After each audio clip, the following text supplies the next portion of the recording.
Shalom, les habla la doctora Nereida Romero, pastora de la congregación Yeshua Ner Tamid en Brandon, Florida, y maestra de Teshuva TV. Hoy comienzo con ustedes una nueva serie de estudios, los cuales he titulado ¿Quién es Yeshua de Nazaret? Investigando los evangelios y el libro de Hechos. Y este estudio va a constar de aproximadamente 52 partes. Son 52 partes porque vamos a cubrir los 4 evangelios y el libro de Hechos. Y mi propósito con este estudio es presentar a Yeshua tal y como es Él. Y el propósito de esto es porque, como dije en el estudio que grabé sobre el primer amor, ¿qué es el primer amor? Muchas personas se están alejando de Yeshua, lo están negando y se están yendo al judaísmo. Y pienso que parte de eso se debe a que al venir a las raíces hebreas o el mesianismo, nos envolvemos tanto en la Torá que dejamos a un lado los estudios que tienen que ver con lo que usualmente conocemos como el Nuevo Testamento, que no es otra cosa que las cartas apostólicas o los escritos del primer siglo. Y con este estudio espero que podamos conocer realmente quién es Yeshua. Así que vamos a comenzar con el libro de Mateo, y antes de eso quiero dar una introducción en general con respecto a los 4 libros de los diferentes apóstoles conocidos como los evangelios. Así de nuevo, el título en general, el estudio en general se llama ¿Quién es Yeshua de Nazaret? Investigando los evangelios y el libro de Hechos. Realmente es un solo evangelio. Los libros de Mateo, Marcos, Lucas y Juan son realmente un solo evangelio, y evangelio quiere decir noticias buenas o realmente quiere decir que el Mesías llegó. Hay 4 autores con 4 perspectivas diferentes sobre la persona de Yeshua. El libro de Mateo, Marcos y Lucas son sinópticos, que significa que hay algunas similitudes en sus relatos, en lo que ellos hablan con respecto a Yeshua, y el libro de Juan es distinto en su perspectiva y relatos. O sea que los primeros 3, Mateo, Marcos y Lucas, se les llaman sinópticos porque relatan cosas que son muy parecidas, aunque cada uno tiene una perspectiva diferente. Sin embargo, el libro de Juan es el más distinto de todos los 4 por su perspectiva, las cosas que dice con referencia a Yeshua. El libro de Mateo, cuyo nombre es Matanyahu en hebreo, que significa regalo de Yah, se enfoca en presentar a Yeshua como el Mesías y Rey de Israel, usando como evidencia las escrituras hebreas. Así que la perspectiva que Mateo trae en su libro con respecto a Yeshua es presentarlo como el verdadero Mesías y el verdadero Rey de Israel, y usa como prueba las escrituras hebreas. El libro de Juan Marcos o Marcos, también su nombre es Juan Marcos. Juan significa Yohanan, que significa ya es clemente. Y Marcos se enfoca en presentar a Yeshua como el siervo de Adonai. Su perspectiva con respecto a Yeshua es presentarlo como el siervo de Adonai. El libro de Lucas se enfoca en presentar a Yeshua como el hijo de hombre, Y Lucas, aunque no fue apóstol de Yeshua, se cree que era un gentil que se había convertido al mesianismo, o sea, al judaísmo mesiánico, al conocer a Yeshua y aceptarlo como el Mesías. También hay referencia de que era médico y era uno de los acompañantes de Pablo en sus viajes misioneros. Así que de nuevo que el libro de Lucas se enfoca en presentar a Yeshua como el hijo de hombre. Y el libro de Juan, el verdadero Juan, Yohanan, significa de nuevo que ya es clemente. Y Juan se enfoca en presentar a Yeshua como el Hijo de Dios, en presentar la deidad de Yeshua. Pero mi enfoque es presentar a Yeshua de Nazaret tal y como es Él, como hombre, como Dios, como Mesías y como Rey de Israel, de tal manera que no dudemos, realmente lo conozcamos y no lo neguemos. La Biblia es un libro balanceado. Las escrituras hebreas son las palabras del Eterno dictadas a sus escogidos, sus portavoces, que también se les llaman profetas. Mientras que las escrituras apostólicas son libros y cartas escritas por hombres como testimonio del cumplimiento de las escrituras hebreas. Y quiero hacer un paréntesis ahí. Las escrituras, lo que hemos conocido como el Viejo Testamento y Nuevo Testamento. El Viejo Testamento realmente, el término correcto es el pacto o las escrituras hebreas. Y esas escrituras hebreas consisten de los 5 libros de la Torá, de los profetas y los otros escritos, por ejemplo, los proverbios, los salmos, las canciones de Salomón y los demás libros que no están incluidos en los profetas y que no están incluidos en la Torá. Esas son las escrituras hebreas. Y luego lo que hemos conocido como el Nuevo Testamento, que también no es la forma más correcta de llamarlo, son las escrituras apostólicas o las escrituras del primer siglo. Y son escritos que son testimonio de hombres que conocieron a Yeshua personalmente o de que aprendieron de Yeshua de parte de los apóstoles, de los discípulos, de otras personas. Por ejemplo, como Lucas. Lucas conoce de Yeshua indagando, corroborando con los evangelios de Marco y de Mateo y con otras personas. O sea, investiga la vida de Yeshua, que realmente no lo conoció personalmente. Pero con esto quiero decirles que necesitamos ambas partes. Necesitamos las escrituras hebreas y necesitamos las escrituras apostólicas para tener un balance adecuado de lo que es el plan de Dios para con toda la humanidad. En las escrituras hebreas está lo que se iba a cumplir y en las escrituras apostólicas es el testimonio del cumplimiento de lo que se había dicho en las escrituras hebreas. Y para mí, y lo digo sin que cause ofensa a nadie, pero para mí donde está el peso realmente es en las escrituras hebreas, porque son escritas directamente recibiendo el mensaje de parte de Dios.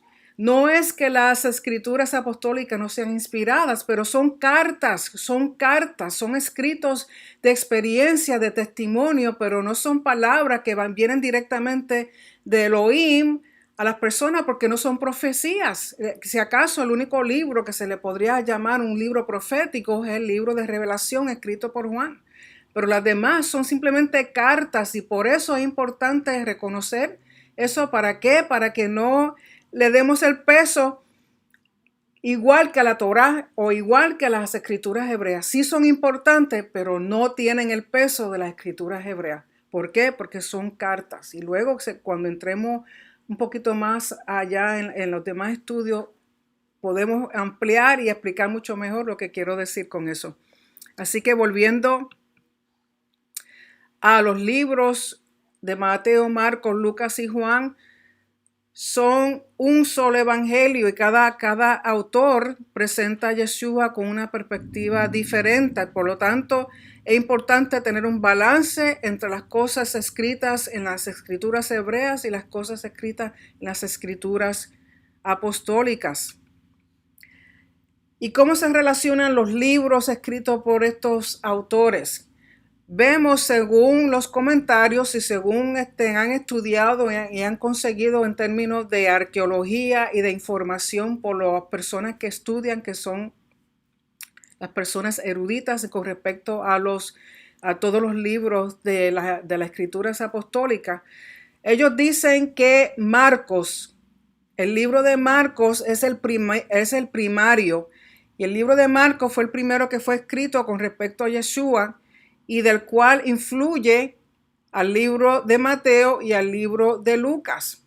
Por lo tanto, Marcos es la base principal que usan Lucas y Mateo para seguir presentando a Yeshua en sus diferentes aspectos. Con respecto a Mateo, dicen que Mateo fue influenciado por el libro de Marcos y un poco por el libro de Juan. Con respecto a Lucas, recuerden que no conoció directamente, personalmente a Yeshua, pero Lucas lo que hace es, como buen médico, investiga la data que tiene Mateo, que escribe Marcos y otras fuentes que él usa, otras personas que él usa. Él investigaba, anotaba, comparaba, hasta que finalmente pudo escribir lo que conocemos como el libro de Lucas. Y luego Juan es primordialmente el más distinto de los demás, de Mateo, Marcos y Lucas, porque Juan, su perspectiva es muy diferente, aunque también hace uso de datos que provienen de Marcos y que provienen de Mateo, pero utiliza un enfoque muy diferente para presentar a Yeshua. Así que vamos, si usted tiene su Biblia a mano, alguna forma de leer la escritura, vamos por favor al libro de Mateo, capítulo 1, verso 1, que es muy importante. Recuerden que Mateo, el enfoque de Mateo es presentar a Yeshua como el verdadero Mesías y el verdadero Rey de Israel. Y dice así: libro de la generación de Yeshua HaMashiach, hijo de David, hijo de Abraham. Yeshua HaMashiach, o Jesucristo, o Yeshua el Mesías, es hijo de David, hijo de Abraham, y lo que quiere presentar es la generación. ¿Por qué la generación? Por lo siguiente. Él quiere identificar a Yeshua legalmente, como mostrando su derecho al trono del rey David, como descendiente de David y por el pacto eterno con Abraham. Mateo menciona que Yeshua es el Mesías, hijo de David, hijo de Abraham, conforme muestran los eruditos de la palabra de la Torá. Ellos dicen que estas siglas de Mesías, David y Abraham no es otra cosa que el nombre de Adán, Recuerden que ellos usan vocales en el hebreo, así que yo le añadí la A para que entendamos que es Adán. Y ellos tienen un entendimiento de que Adam Kadmon, básicamente el primer Adán, el original, el primordial, fue creado en la imagen y semejanza de Dios. Pero también ese Adán, una vez él desobedeció y cayó en pecado, también representaba a la figura del que había de venir, en otras palabras, al segundo Adán, que también vendría como imagen de Dios, pero la imagen del Dios invisible, como el primogénito de toda criatura. La imagen del Dios invisible y el primogénito de toda criatura. Y eso lo encontramos en Colosenses capítulo 1, verso 15. El libro de Colosenses, ese primer capítulo, es muy, muy importante que lo lean y que lo escudriñen y lo entiendan, porque hace una descripción de Yeshua sumamente importante y que declara unas verdades que debemos conocer y creer. Luego Mateo menciona que hay 14 generaciones entre Abraham a David, y luego de David a Babilonia, y luego de Babilonia al Mesías. Así que vayamos de nuevo al libro de Mateo. Así comenzamos con que el libro de la generación de Yeshua HaMashiach, generación en el sentido de que generación o genealogía o cronología proviene también de Génesis. Y dice, sigue en los versos siguientes de Mateo, da todas las generaciones desde Abraham. Menciona a 4 mujeres que los otros libros no mencionan. Mencionan a Tamar, que de parte de Judá engendró a Fares y a Zara, que era importante porque si Judá no hubiera tenido descendientes, no hubiera seguido la línea para que en el futuro naciera el Mesías. Así que Tamar era una de las mujeres que están mencionadas y muy importantes en la genealogía de Yeshua. También tenemos a Rahab en el versículo 5, Rahab, que engendra a Buz, y dicen que se casó con Salmón y Rahab tuvo a Buz. Y lo importante de Rahab es que también era una mujer que era gentil, es más, se le considera que era prostituta o que trabajaba en un prostíbulo. Y lo importante de esto es que ella, por creerle a los espías y hacer un pacto con ellos, ella fue salva de cuando los espías, cuando Israel vino a conquistar a Jericó, le salvaron la vida a ella y a toda su familia. O sea que Rahab no era israelita, era una gentil, pero al entrar en pacto llega el momento que ella también reconoce a Yahweh como su Dios y el Dios verdadero de Israel y de toda la tierra. Y luego tenemos a Ruth. Ruth se casa con Buz, que nace de Rahab, y Ruth engendra a Obed. Y Obed engendra a Jesse, y Jesse viene siendo el papá de David. Así que son unas generaciones importantes que reconozcamos. Y luego David se casa mencionan la que era mujer de Urías, que era Batseba. Y Batseba, aunque fue en adulterio, que tiene relaciones con David, luego su esposo muere, es asesinado, muere, y David se casa con ella.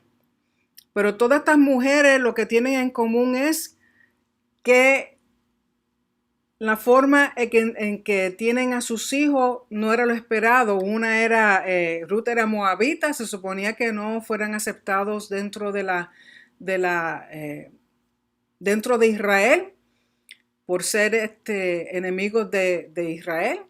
Sin embargo, ella también acepta a Yahweh como su Dios y viene el entendimiento del pueblo de Israel. Tamar tiene relaciones con su suegro, y de esa relación nacen los dos hijos que luego son parte de la generación de Yeshua, de la genealogía de Yeshua. Y luego tenemos a Rahab, prostituta, y luego tenemos a Batseba, que tiene relaciones con David por medio de adulterio. O sea que son cosas que no es lo que esperamos de mujeres que son parte de la genealogía, pero es para enseñarnos. Yo pienso que de lo que empieza mal, Dios siempre hace algo bueno, como le pasó con José, que es ser vendido a Egipto. Pero Dios utiliza lo que nosotros no entendemos, lo que nosotros quizás rechazamos, para hacer de eso algo bonito, algo que Él lo convierte de algo que es feo a algo que Él utiliza para hermosura y gloria de su nombre, porque de la única forma que podemos entenderlo es que Él lo hace para la gloria de su nombre. Y así sigue la genealogía de Yeshua hasta que llegamos al verso, quiero que vayamos por favor al verso número 17.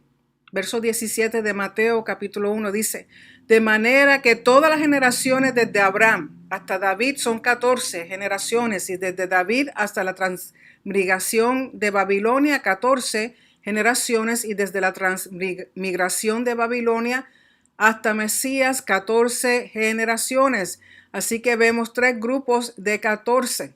¿Y qué significa esto? Como estaba leyendo en la lámina, dice: generaciones desde Abraham hasta David son 14, y desde David hasta la deportación a Babilonia son 14, y desde Babilonia a Mesías son 14. Y en la gematria, que es el estudio de los números, de las palabras, la suma de los valores numéricos de cada letra en una palabra, es lo que es gematria. Se usan los valores numéricos de las palabras y de las letras para llegar a unas conclusiones específicas. Y la gematria del nombre de David es 14, porque David en hebreo es Dalet Vav Dalet. Y la Dalet tiene un valor numérico de 4. La Vav tiene un valor numérico de 6. Y la otra Dalet, de nuevo, un valor numérico de 14. 4 más 6, 10, más 4, 14, queriendo decir que Mateo muestra que Yeshua proviene de la descendencia de David, que es el rey, y lo declara 3 veces. David, David, David, rey, rey, rey.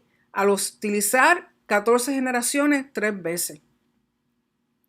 Con respecto al nacimiento de Yeshua, se considera que es un nacimiento milagroso. ¿Por qué? Porque la concepción es por el poder del Espíritu Santo. La voluntad divina, en vez de una mujer estéril, es mujer virgen. Y vayamos de nuevo a el libro de Mateo. Dice en el verso 18 del libro de Mateo capítulo 1, dice, y el nacimiento de Yeshua Mesías fue así, que siendo, aquí tienes María, pero entendamos que no es María su nombre es Miriam,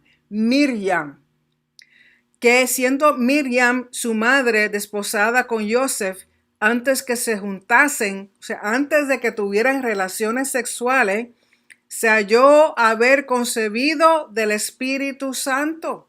Y esto es importante, porque no fue por obra de hombre que Yeshua fue engendrado por el poder del Espíritu Santo.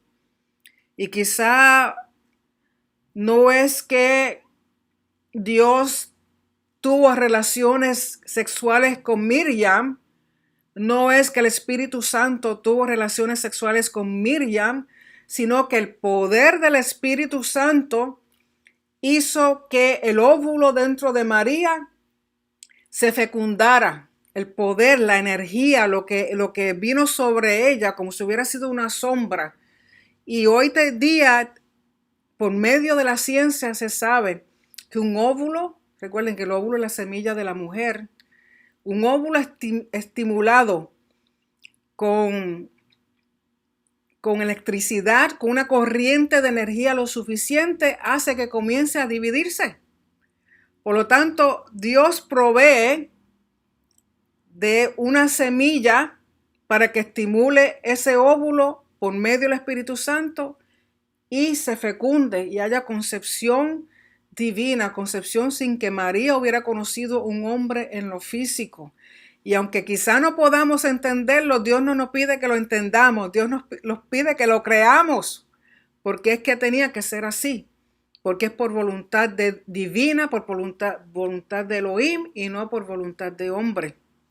Recuerden que Miriam no tuvo relaciones sexuales, sí era su esposa, porque estaba desposada con él, conforme al rito de matrimonio judío, que tiene 3 fases. La primera fase es el compromiso, y una vez hay un compromiso se les conoce como esposo y esposa, aunque no haya habido consumación sexual del matrimonio. Luego viene la boda, donde ellos se casan, y luego viene la consumación física de ese matrimonio. Pero desde un principio, desde que son comprometidos, se les conoce como esposo y esposa. Por eso dice en el verso 19, y Joseph, su marido, le llama marido porque no ha tenido relaciones con él, pero es su marido legalmente, por el compromiso, por el betrothal. Y Joseph, su marido, como era justo y no quisiese infamarla, quiso dejarla secretamente, por ser justo. En otras palabras, para que nadie supiera que ella estaba embarazada, porque si saben que está comprometida y que está embarazada, la hubieran acusado de adulterio y la hubieran apedreado y la hubieran matado. Pero él, porque la amaba y porque era justo y un hombre recto, quería dejarla, o sea, divorciarse de ella secretamente. Y en el verso 20 dice, y pensando él en esto, he aquí, el mensajero de Yahweh le aparece en sueños, diciendo, Joseph, hijo de David. Recuerden la importancia de mostrar que Yeshua es descendiente del rey David, de que pertenece a la línea del rey. Dice, hijo de David, no temas de recibir a Miriam tu esposa, porque lo que en ella es engendrado del Espíritu Santo es. Recuerden, y ustedes dirán, pero Sí, ellos conocían del Espíritu Santo. La gente se cree que lo del Espíritu Santo es solamente a través del cristianismo y solamente ocurrió en el libro de Hechos capítulo 2. No, el pueblo judío era muy entendido del Espíritu Santo, del Ruach de Elohim. Por lo tanto, cuando ese sueño, recuerden que ellos creían que los sueños así, de este tipo, eran enviados por Dios. O sea, ellos sí entendían. Y José no era diferente a las demás personas en esta cultura durante este tiempo. Y en el verso 21 dice, y parirá un hijo y llamará su nombre Yeshua, porque él salvará a su pueblo de sus pecados. De nuevo, llamará su nombre Yeshua. Es interesante que usualmente quien daba nombre a los hijos que nacían era la mujer, no el varón, era la mujer. Solamente en ocasiones especiales, cuando Elohim, a través de un sueño, a través de un mensajero, a través de una profecía, el padre entonces le daba nombre a sus hijos. Pero en este caso, el mensajero de Yahweh le dice a Joseph que lo llamarás Yeshua porque él salvará a su pueblo de sus pecados. Y vayamos de nuevo a las láminas por lo siguiente. Dice, llamarás su nombre Yeshua porque él Yoshia a su pueblo de sus pecados. Yeshua, Yoshia. Yeshua es el nombre, Yoshia es el verbo. Y de la única manera que se entiende que Yeshua es el Salvador, porque hace Yoshia a su pueblo. En el hebreo, cuando hacen las traducciones, no se ve porque Jesús no suena nada como Salvador. No suena nada como salvará. El nombre de Jesús es una transliteración que lamentablemente cuando pasa del hebreo al griego, al latín, al español o al inglés ha perdido todo el sentido de lo que el nombre de Yeshua significa. Es Yeshua. ¿Por qué? Porque él Yoshia, que es el verbo, salvará a su pueblo de sus pecados, y aún eso tenemos que ver lo que significa. Y vamos a seguir con Mateo. Vamos a seguir con Mateo. Dice, verso 22 del capítulo 1, dice, todo esto aconteció para que se cumpliese lo que fue dicho por Yahweh. Recuerden que al traducirlo al español usan el término Señor, pero es Yahweh o Adonai o Hashem. Y dice, porque a veces usan Señor, Señor y no sabemos si está hablando de Señor Yahweh o si está hablando de Señor Yeshua. Aunque son los mismos, pero en roles diferentes, que es otra cosa que tenemos que entender. Yahweh como Padre, como el Rey soberano en su rol, y Yahweh como Salvador, como Yeshua en su rol de salvación, de Redentor.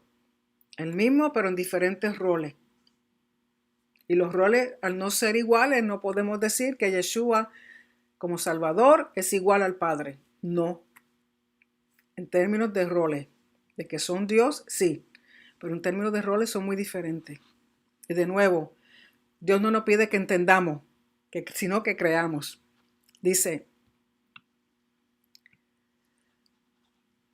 de nuevo, todo esto aconteció para que se cumpliese lo que fue dicho por Yahweh, por el profeta, que dijo, he aquí, la Virgen concebirá y parirá un hijo y llamará su nombre Emmanuel, que declarado es con nosotros Dios. De nuevo, aunque aquí traducen como virgen, realmente en el origen hebreo dice alma, y alma es una mujer joven. Pero como se declara, Mateo declara que ella se había tenido relaciones con Joseph, por lo tanto es una mujer virgen. Pero en el hebreo no dice que es virgen, simplemente dice una mujer joven, que en este caso, en esta cultura para este tiempo, una niña una vez tenía su menstruación podía casarse, que es posiblemente mínimo 12 años. Dice, concebirá y parirá un hijo y llamará su nombre Emmanuel. Aquí dice que es Emmanuel. En los otros versículos anteriores dice que es Yeshua. Entonces, ¿cuál es? ¿Yeshua o Emmanuel? Porque Emmanuel significa con nosotros Dios. Y es más, hay quienes dicen que lo que realmente quiere decir con nosotros Dios o en nosotros Dios. Por lo tanto, ¿o es Yeshua o es Emmanuel? Yeshua viene de Yehoshua, que significa ya es salvación. Y Emmanuel es Immanuel, Dios con nosotros. ¿Y por qué es importante ambos nombres? Los dos nombres son importantes porque el propósito de Elohim es siempre habitar, ha sido siempre habitar con nosotros. Por eso creó a Adán y Eva. Al Adán y Eva desobedecer y otorgarle poder al adversario, tuvieron que ser sacados de el espacio sagrado de Yahweh en aquel entonces, que era el Edén.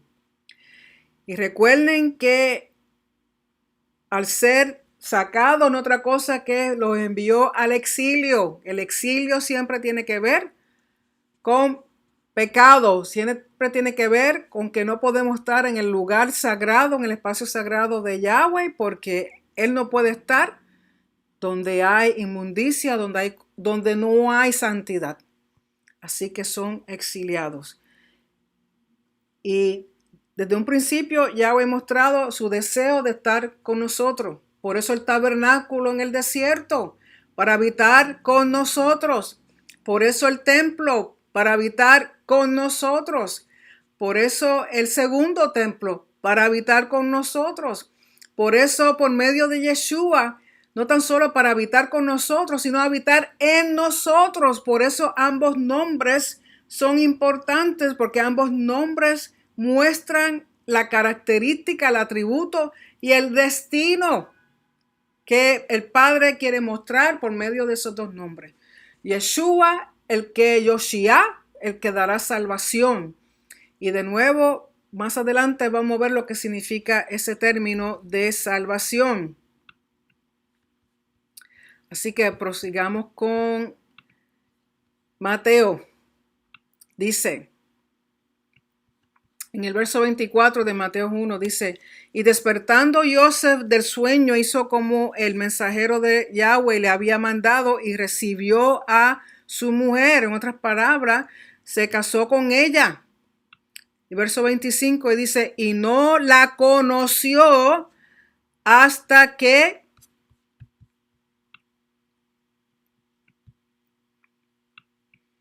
ay, perdone que se me fue. Se me fue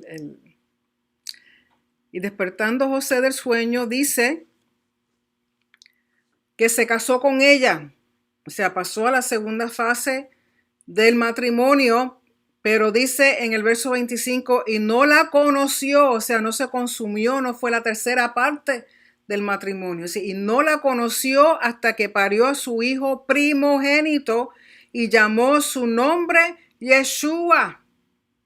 Llamó su nombre Yeshua. Él llamó el nombre del niño Yeshua, y tenemos que entender que él sabía que no era biológicamente hijo de él, pero conforme a la cultura, al él estar presente en el parto y recibir a Yeshua en el momento que nace, que todavía está lleno de líquido amniótico, que todavía está sin haber sido limpiado, y él lo recoge y le da el nombre Yeshua, legalmente toda persona que estaba allí sabía y reconocía que Yeshua era hijo legal de Joseph, aunque nadie sabía. Todos entendían que sí era hijo de Joseph, pero Joseph y Miriam son los únicos que saben que es engendrado por medio del poder del Espíritu Santo, pero Joseph, por ser un hombre recto y justo, hace conforme al mensaje que recibió de parte de Yahweh con respecto al niño. Así que vayamos ahora al capítulo 2. Capítulo 2 de Mateo. Y dice así. Y como fue nacido Yeshua en Betlehem o Belén, Betlehem es, Bet es casa, Lehem es pan o comida. Betlehem, casa de pan o casa de comida. Dice, como fue nacido Yeshua en Betlehem de Judea, en días del rey Herodes, he aquí unos magos vinieron del oriente a Jerusalén. Y aquí término de magos no es como hoy en día conocemos magos, no. Se le llamaba magos a las personas que en ese tiempo, en esa cultura, sobre todo personas que procedían de Persia, de Babilonia, de esas áreas, personas que estudiaban los astros, que estudiaban los cielos, que estudiaban las fases de la luna, las estrellas, las constelaciones. Se les conocían como magos, pero no eran magos como conocemos hoy día. Simplemente eran personas que eran estudiosas y que podían, por medio de los astros y por medio de otros signos, poder conocer el futuro, poder conocer ciertas cosas. Y ellos dicen que vinieron a Jerusalén. En el verso 2 dice, diciendo, ¿dónde está el rey de los judíos que ha nacido? Porque su estrella hemos visto en el oriente y venimos a adorarle. Ellos vieron, recuerden que están estudiando los cielos. Esa estrella, unos dicen que fue un planeta, otros dicen que es un ángel. Recuerden que en términos metafóricos, el término estrella se refiere a ángel o un mensajero de Yahweh. Pero ellos vieron algo y como ellos son estudiosos, ellos estudian, no solamente estudiaban los astros, sino todas las cosas. Y las cosas que tenían con reyes, que tenían que ver con personas ilustres, que tenían que ver con personas que iban a traer algún cambio en la humanidad o lo que fuera, ellos ven algo que ellos saben que tiene que ver con el nacimiento del rey de los judíos. ¿Y qué sucede? En el verso 3 dice, y oyendo esto, el rey Herodes se turbó y toda Jerusalén con él. Y convocados todos los príncipes de los sacerdotes y los escribas del pueblo, les preguntó dónde había de nacer el Mesías. Cristo en griego, Christos, el Mesías. Y ellos le dijeron, en Betlehem de Judea, porque así está escrito por el profeta. Verso 6. Y tú, Betlehem de tierra de Judá, no eres muy pequeña entre los príncipes de Judá, porque de ti saldrá un guiador que apacentará a mi pueblo Israel. Unas personas dicen guiador, otras personas dicen rey, el que...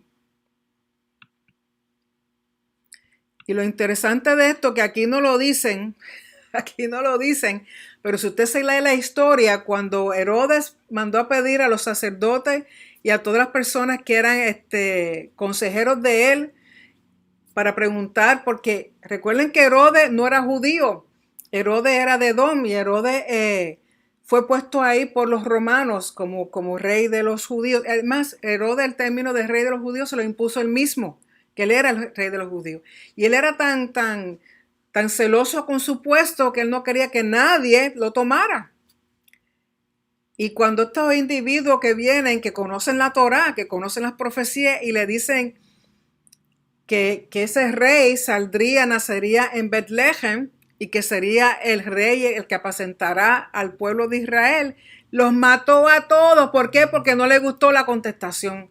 Recuerden que Herodes no conocía la Torá. Pero los sacerdotes de ese tiempo en Jerusalén, lógico, como sacerdotes que están en el templo, que eran parte del Sanedrín, conocen las profecías. Cuando él escuchó esa respuesta, no les gustó y los mató a todos. ¡A todos! Y en el verso 7 dice, entonces Herodes, llamando en secreto a los magos, entendió, y otra cosa, no sé dónde sacan que eran 3, quizás porque hablan de 3 regalos, pero en ningún sitio mencionan que eran 3. Y recuerden que estos individuos, al venir de tan lejanas tierras, que podía haberle tomado 1 o 2 años llegar, venían en caravana para protección y para poder tener suficiente para mantener el viaje. No habla de que eran 3. ¿Sabe el Señor cuánto eran? Pudieron haber sido 5, 10, 15, 20. Y dice, entonces Herodes, llamando en secreto a los magos, entendió de ellos diligentemente el tiempo del aparecimiento de la estrella, y enviándolos a Betlehem dijo: andad allá y preguntar con diligencia por el niño, y después que le hallaréis, hacérmelo saber para que yo también vaya y lo adore. Aquí en el hebreo, cuando uno lo lee, da a entender que Herodes les dijo esto en secreto para que nadie más se enterara. ¿Por qué? Porque no quiere que nadie más se entere de que ha nacido otro rey, porque él es el rey. Y en Mateo 2:9 dice: y ellos, habiendo oído al rey, se fueron. Y aquí la estrella que habían visto en el oriente iba delante de ellos, hasta que llegando se posó sobre donde estaba el niño. Otra cosa, si la estrella aparece de nuevo, si sabemos realmente científicamente que las estrellas no se mueven así de fácil, mucho menos los planetas. Por lo tanto, lo más probable es que esta estrella o esto que ellos veían a la distancia, quizá era un mensajero de luz que le estaba mostrando a dónde ir para que ellos siguieran y llegaran hasta donde estaba el niño. Y dice, y aquí no dice que ellos llegaron a donde nació Yeshua. Recuerden que si ellos vieron la estrella en el oriente cuando nació Yeshua, desde que nace Yeshua, que ellos vienen del oriente, del medio de Persia o Babilonia, donde fuera, de donde están, a llegar a Jerusalén fácilmente les tomó mínimo de 1 año a 2 años. Por lo tanto, Yeshua tiene aproximadamente ya 2 años de nacido. No está un bebito dentro de un pesebre, ya está, tiene 2 añitos, por lo menos debía haber sabido caminar y correr anyway, yo me lo imagino, bello. Y dice, Mateo 2:10, y vista la estrella se regocijaron con muy grande gozo, y entrando en la casa, no dicen en la cueva, no dicen en el pesebre, no dicen en ningún otro sitio, en la casa, vieron al niño con su madre Miriam, y postrándose le adoraron, y abriendo sus tesoros le ofrecieron dones, oro, incienso y mirra. Quizás es de ahí que sacan que son 3. ¿Y dónde sacan los nombres de Baltasar, Melchor y qué sé yo el otro? Gaspar, no sé, porque en ningún sitio habla de eso. Imagino que fueron leyendas que se fueron pasando para hacerlo más interesante a los niños, pero no habla en ningún momento de que eran 3. Así que vayamos un momentito con respecto a lo que ellos les regalan. Dice el oro. ¿Por qué oro? Porque oro era el regalo digno de reyes y ellos vienen a adorar y presentarse ante el rey de los judíos. Incienso. ¿Por qué incienso? Recuerden que el incienso era parte del incienso sagrado usado por los sacerdotes y que se ponían en las ofrendas de pan cuando estaba el tabernáculo, cuando estaba el templo, el oficio que hacían los sacerdotes. Y cuando el Padre Yahweh le manda a formular el incienso sagrado, es parte del sacerdocio. Por lo tanto, el oro tiene que ver con rey. El incienso tiene que ver con sacerdocio. Y la mirra era parte del aceite sagrado para ungir. Y ungir en hebreo es mashach, de donde proviene Mashiach. O sea, Mashiach es el verbo, Mashiach es el nombre. ¿Qué significa? Mashiach, el ungido. Yeshua HaMashiach. Yeshua, el ungido.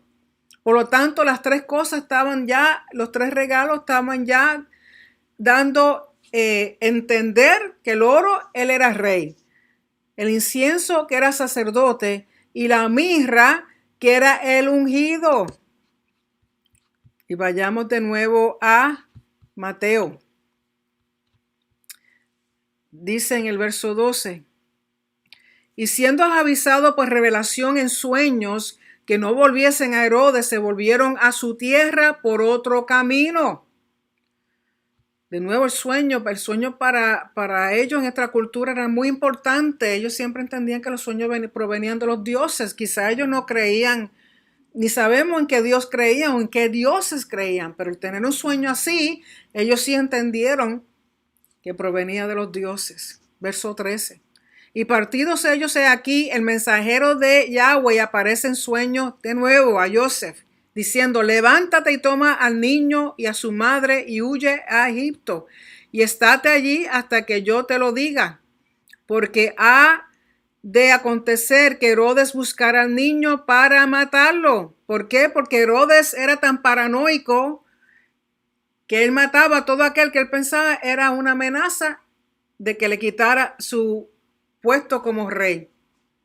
Y él despertando tomó al niño y a su madre de noche y se fue a Egipto y estuvo allá hasta la muerte de Herodes, para que se cumpliese lo que fue dicho por Yahweh, por el profeta que dijo, de Egipto llamé a mi hijo. Y aunque aquí dice por el profeta, es la referencia. Y otra cosa que tenemos que ver, que acabamos de leer el libro, la porción de la Torá este fin de semana, Shemot, que habla de Moisés. En muchas cosas Moisés era como una sombra de Yeshua. Entre Moisés y Yeshua hay muchos paralelos.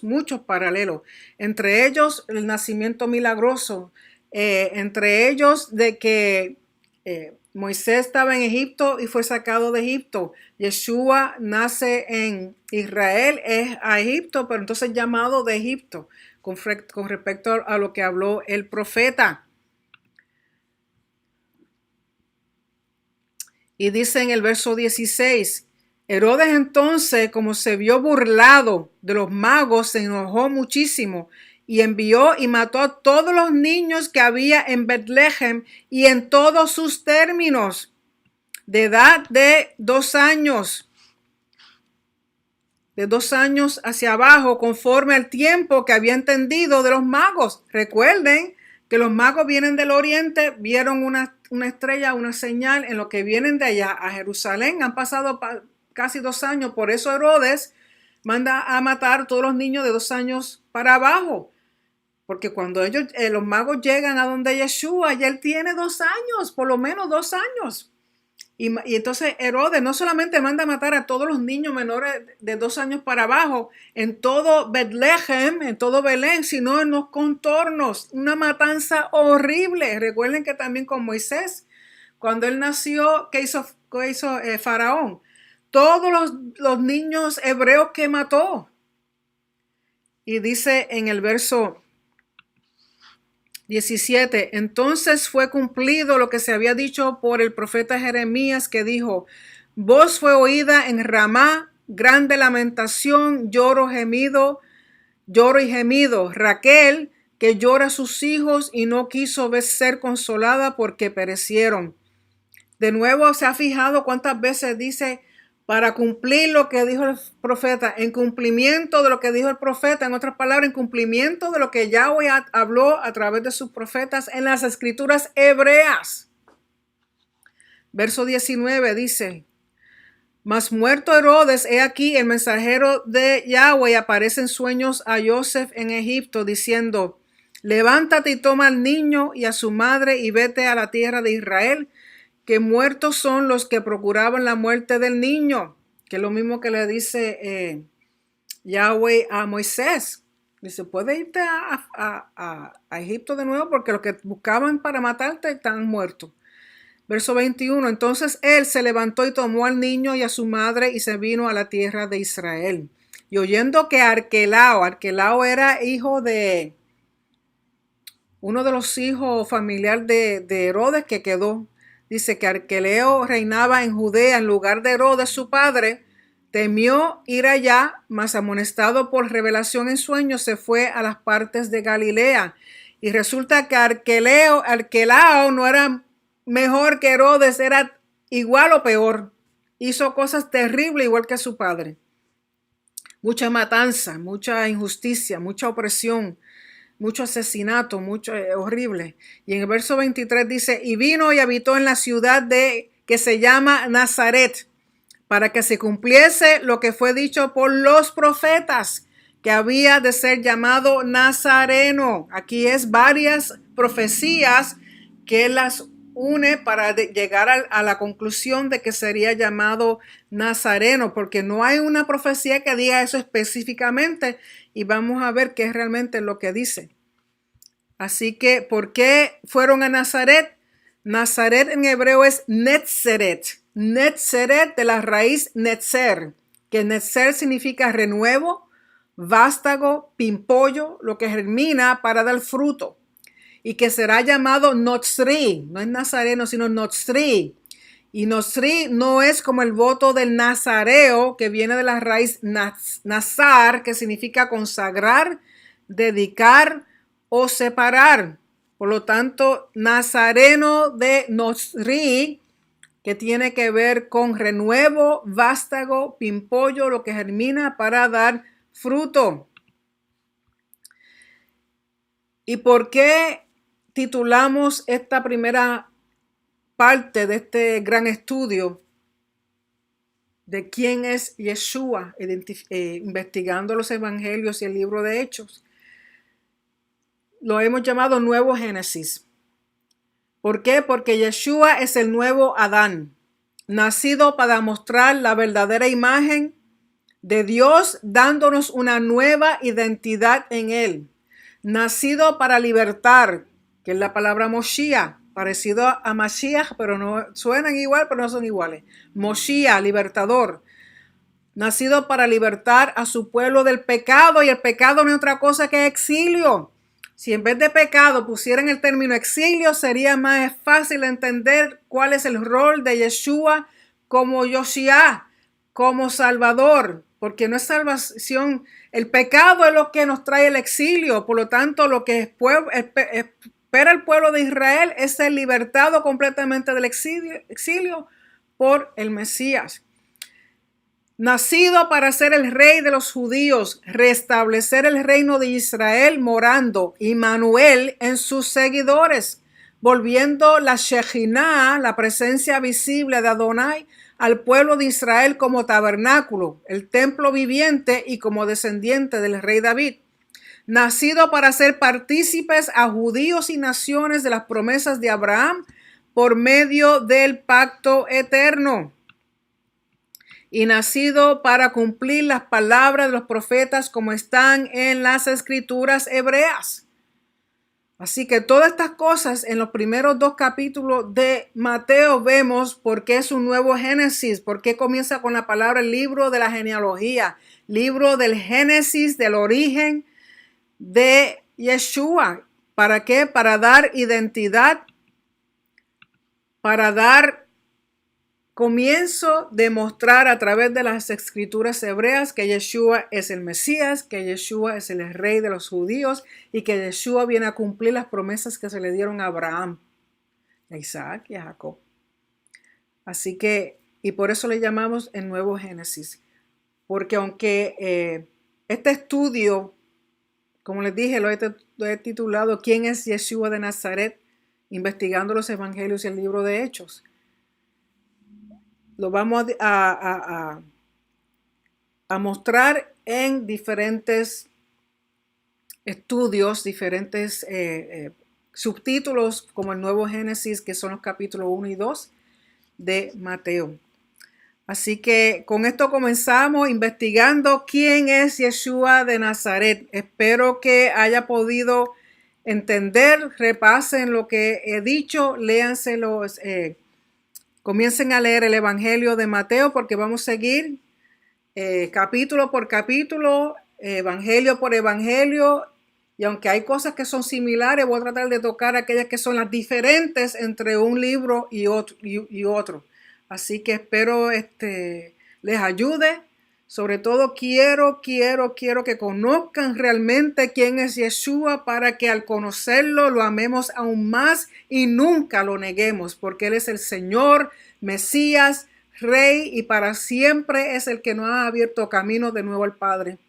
Así que espero que sean bendecidos. Recuerden darle siempre apoyo a Teshuva, porque lo hacemos con mucho amor, el traerles estudios para educar a todo aquel que quiera escuchar. No estamos aquí para contiendas, sino para educar. Estamos aquí para ser guías, estamos aquí con todo nuestro amor y deseo de darle lo mejor, enseñarle lo mejor.